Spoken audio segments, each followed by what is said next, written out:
I love spring. Yes, still in California. And I love the wisteria. It is such a beautiful plant. And when we were traveling here, we saw so much.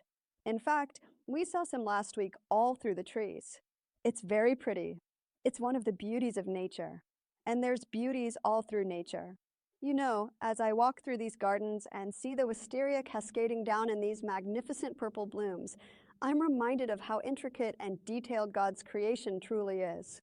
Every petal, every leaf, every vine has been designed with such precision and purpose. The way the wisteria climbs and reaches toward the sunlight, the way it blooms in perfect timing with the seasons, it's all so perfectly orchestrated. And you know what? That same level of design and intention went into creating you and me. And there's beauties in the human body. In fact, I think the human body is one of the most beautiful of all creations.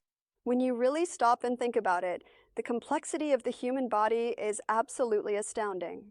We have trillions of cells, all working together in perfect harmony when things are functioning as they should. Every single cell knows exactly what to do, when to do it, and how to communicate with other cells. Your heart beats approximately 100,000 times every single day without you even thinking about it. Your lungs take in oxygen and expel carbon dioxide in this beautiful rhythmic dance that keeps you alive moment by moment. Your digestive system breaks down food into nutrients that fuel every single function in your body. Your immune system stands guard 24 hours a day, 7 days a week, protecting you from invaders. Your brain processes millions of pieces of information every second. It's truly miraculous when you really consider it. But unfortunately, today, many bodies aren't working right. We're seeing disease rates skyrocket. We're seeing people in their 30s and 40s dealing with conditions that used to only affect the elderly. We're seeing children diagnosed with adult diseases. We're seeing chronic illness become the norm rather than the exception. We're seeing people on multiple medications just to get through their daily lives. And the question we need to ask ourselves is, why? Why is this happening? What has changed? What are we doing differently than generations before us who lived long, healthy, vibrant lives well into their elderly years? And you cannot blame genetics. They're only saying 5% now. For so long, people have hidden behind the excuse of genetics. Well, my mother had diabetes, so I'm going to get diabetes. My father had heart disease, so I'm destined to have heart disease. Cancer runs in my family, so there's nothing I can do about it. But the science is now showing us that genetics only accounts for about 5% of disease outcomes. Only 5%. That means that 95% of whether or not you develop disease is based on your lifestyle choices, your environment, what you eat, what you drink, how you move, how you sleep, how you manage stress, and how you take care of this incredible body that's been entrusted to you. You cannot blame the germ because they're everywhere. They're opportunist organisms. We live in a world that's absolutely teeming with bacteria, viruses, fungi, and all manner of microorganisms. They're on every surface we touch, in the air we breathe, in the food we eat. They're literally everywhere. And you know what? Most of them are supposed to be there. Many of them are actually beneficial and necessary for our health. But the thing about germs is that they're opportunistic. They're looking for a weak host, a compromised immune system, a body that's out of balance. When your body is strong, when your immune system is functioning properly, when your cells are well nourished and well hydrated, these organisms can't get a foothold. They can't create disease. It's only when the terrain of the body becomes compromised that these opportunistic organisms can move in and cause problems. You give the body the right conditions, it will heal well and it will function well. This is something I've witnessed time and time again throughout my years of practice and teaching. The human body has an incredible, innate ability to heal itself when given the proper conditions. You give it the right nutrition, the right hydration, the right amount of rest, the right amount of movement, fresh air, sunlight, and the body will do what it was designed to do. It will heal. It will repair. It will regenerate. It will restore itself to proper function. But we have to create those conditions. We have to provide the body with what it needs to do its job.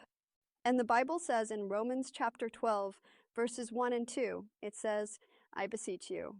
In fact, it really means I plead with you by the mercies of God that you present your bodies living sacrifices holy and acceptable to God. You see, that's your reasonable service. This isn't just a suggestion. This isn't just a nice idea if you happen to feel like it. This is a plea. This is an urgent appeal. Present your bodies as living sacrifices. What does that mean?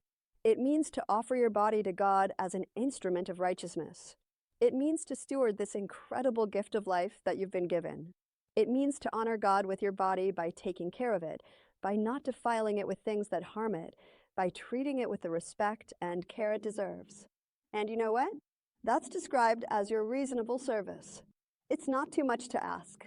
It's not an unreasonable burden. It's actually the most reasonable thing in the world to take care of the body that houses your eternal soul. The next verse says, "Be not conformed to this world." This is such a crucial instruction for our health today. Don't just go along with what everyone else is doing. Don't just follow the crowd. Don't just accept the cultural norms around food and health and lifestyle as if they're inevitable or unchangeable. Because I'll tell you what the way the world eats, drinks, and lives is making people sick. It's creating disease.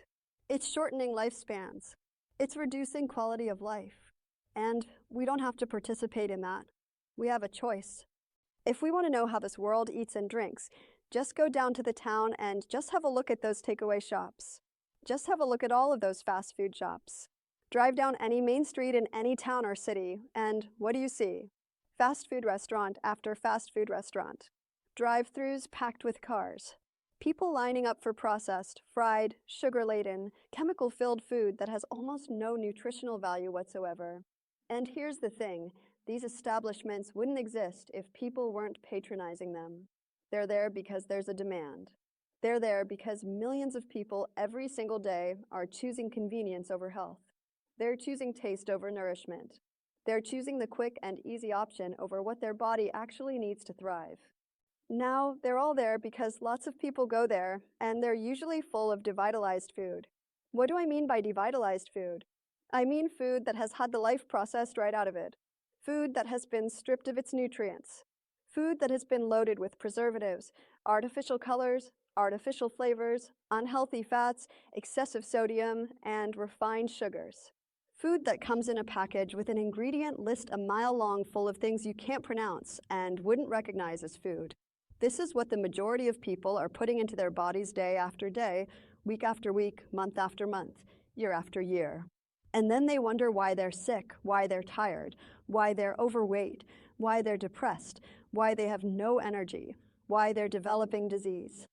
If we're traveling, there's one place we will go, and that is Chipotle, because we know we can get beans, we know we can get salad, we know we can get avocado. Now, I'm not here to advertise for any particular restaurant chain, but I use this as an example because it shows that even when you're traveling, even when you're in situations where your options might seem limited, you can still make choices that support your health. You can still look for whole foods. You can still prioritize vegetables, legumes, whole grains, and healthy fats. You don't have to just throw your hands up and say, well, I'm traveling, so I guess I'll just eat whatever. You can still honor your body even in less than ideal circumstances. Be not conformed to this world. Don't just do what everyone else is doing because everyone else is doing it. Think critically. Make intentional choices. Understand that your health is your responsibility, and every single food choice you make is either moving you toward health or toward disease. There is no neutral. Every bite is either nourishing your cells and supporting your body's functions, or it's creating inflammation, disrupting your blood sugar, compromising your gut health, and contributing to disease processes. You'll find that most people in this world, for their liquid, they drink coffee or tea or sodas, and they are all known to have dehydrating effects on the body. Let's talk about hydration for a moment, because this is absolutely foundational to health, yet it's something that the vast majority of people get wrong. Your body is approximately 60 to 70% water. Every single cell in your body requires water to function properly. Water is involved in every single metabolic process in your body. It's needed for digestion, for circulation, for temperature regulation, for transporting nutrients, for eliminating waste, for cushioning your joints, for protecting your organs and tissues. Water is essential for life. Yet most people are chronically dehydrated.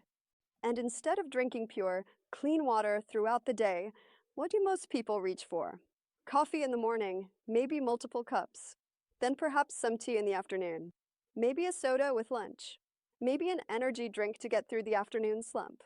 All of these beverages are diuretics, meaning they actually cause the body to lose more water than they provide.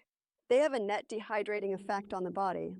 So people are drinking all day long, but they're actually becoming more and more dehydrated. One of the reasons why people are wrinkling so early, their bones are deteriorating so early. God never meant for that to happen. When I was a young woman, you didn't see women in their 30s and 40s with deep wrinkles and sagging skin. You didn't see people in their 50s and 60s hunched over and frail. But now it's become so common that we think it's normal. We think it's just part of aging. But it's not. It's a result of chronic dehydration among other lifestyle factors. When your cells are properly hydrated, your skin maintains its elasticity. Your bones maintain their density and strength because water is crucial for delivering minerals to your bone tissue. Your connective tissue remains supple and resilient. Your joints stay lubricated and comfortable. There's a reason for that, but it slipped up slowly on people. These changes don't happen overnight. Disease doesn't develop overnight. Degeneration doesn't happen overnight. It's a slow, gradual process that occurs over years and decades of making choices that don't support optimal health. A cup of coffee here, a soda there, skipping breakfast, eating processed food for lunch, not drinking enough water, staying up too late, not getting enough exercise. Each individual choice might seem insignificant in the moment, but over time, these choices compound. They accumulate, and eventually, the body can no longer compensate. Eventually, symptoms appear. Eventually, disease manifests. We are creatures that like to go down the path of least resistance, the easy way. This is human nature. We're wired to conserve energy, to seek comfort, to choose the easier option when given a choice. And there's nothing wrong with that in principle. But the problem is that in our modern world, the path of least resistance often leads directly to poor health. It's easier to grab fast food than to prepare a healthy meal. It's easier to sit on the couch than to go for a walk. It's easier to stay up late scrolling on our phones than to go to bed at a reasonable hour. It's easier to drink coffee than to address the underlying reasons why we're tired. It's easier to take a pill than to change our lifestyle. But easy doesn't equal better. And convenient doesn't equal healthy. And when you change your habits, that can be difficult at first, but when you realize what these detrimental habits are doing to you, it makes it a little easier to do. Change is hard. I'm not going to pretend it isn't. When you've been doing something a certain way for years or even decades, changing that pattern requires effort, discipline, and commitment. It requires you to swim against the current of culture and convenience. It requires you to make choices that might seem strange to the people around you. It requires you to invest time and energy into learning new ways of doing things. But here's what I've found. When people truly understand the consequences of their current habits, and when they truly understand the benefits of making different choices, motivation follows. Knowledge is power. Understanding creates motivation. Be not conformed to this world, but be transformed by the renewing of your mind, that you may prove what is that good, acceptable, and perfect will of God. Transformation starts in the mind. It starts with changing the way we think about food, about health, about our bodies, about what it means to take care of ourselves. We've been programmed by advertising, by culture, by convenience to think in certain ways about these things.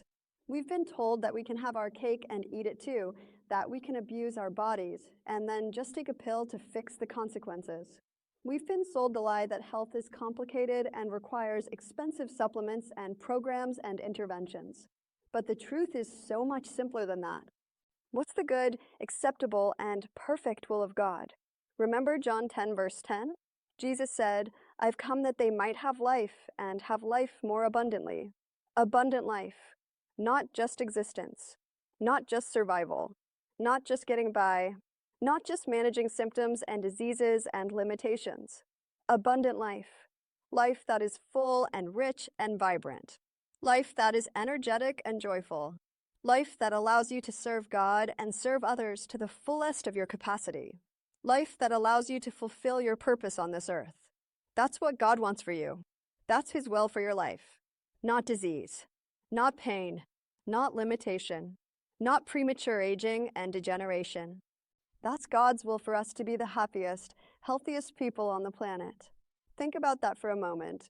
God wants His people to be the healthiest people on the planet. Not sick, not weak, not tired, not diseased, but healthy, vibrantly, radiantly healthy. Our health should be a testimony to God's goodness and His design for the human body. When we honor His design for how we should eat, drink, rest, and live, our bodies respond beautifully. We should be examples to the world of what real health looks like. So, we need to investigate, well, why aren't I? What am I doing? What can I change? This requires honest self-examination. It requires you to look at your habits, your choices, your lifestyle without making excuses. What are you eating on a daily basis?